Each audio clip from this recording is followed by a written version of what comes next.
what do I mean I was fawning? What in this instance, like what did it look like? I think that's what you're asking. For everyone out there, this comment was made on a video where I was talking about a date that I went on that really triggered me into fawning and freezing, and I didn't just get up and leave, which is something that I would ordinarily do. So if you want more of the backstory, just click the comment and it will take you over to that video. The person that I was on a date with, or the box of red flags that I was on a date with, was triggering me so much and so quickly and so consistently through the date, as we were sitting at a table and dinner was coming, and there was another table nearby, and I'm hyper aware of my surroundings and the whole 9 yards, that I went into freezing and fawn. Like freezing in terms of I didn't just get up and leave, which is something that I have often done in situations where I know I'm engaging with someone who isn't healthy for me, or I'm engaging with someone who's crossing my boundaries. I've made them known, they cross them again, I'm out. I never have a problem doing that anymore until this particular date. And I think it was just because things were just bam, bam, bam, bam, bam, and I was overwhelmed. So I was fawning, I was bobbleheading, and I was being pleasant, and I wasn't making my feelings known, and I wasn't pushing back in the way that I would ordinarily have the presence of mind to push back, because my survival mode just took over completely. And I knew it in the moments. It's not like I wasn't aware of what I was doing.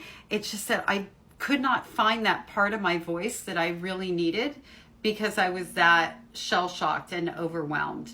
And so that's what fawning looks like to me, being the good little girl, going along to get along kind of thing.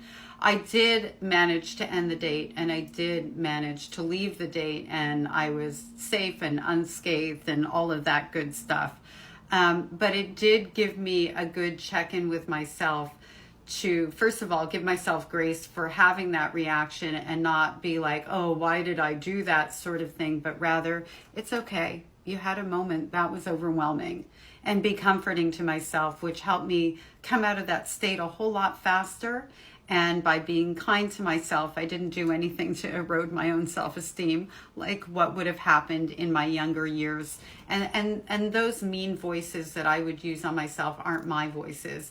Those are the voices of the people that I grew up underneath. Well, my mother really. And so when that comes into play, which is pretty rare, I will tell that voice to shut the fuck up, that I'm no contact with it kind of thing. And that works a lot. And I'm sharing that because I know there's people out there who are like, well, how do you stop doing that? I tell the voice to fuck off because it's literally my mother. They're my mother's words. So I just literally do that. Anyway, so afterwards, when I got home, I was a little bit overwhelmed and I had to kind of come down from it. And then I was fine. And I just know that, that was a person that was a box of red flags. And I went ahead and I let him know that I didn't want to see him again. He asked me out afterwards.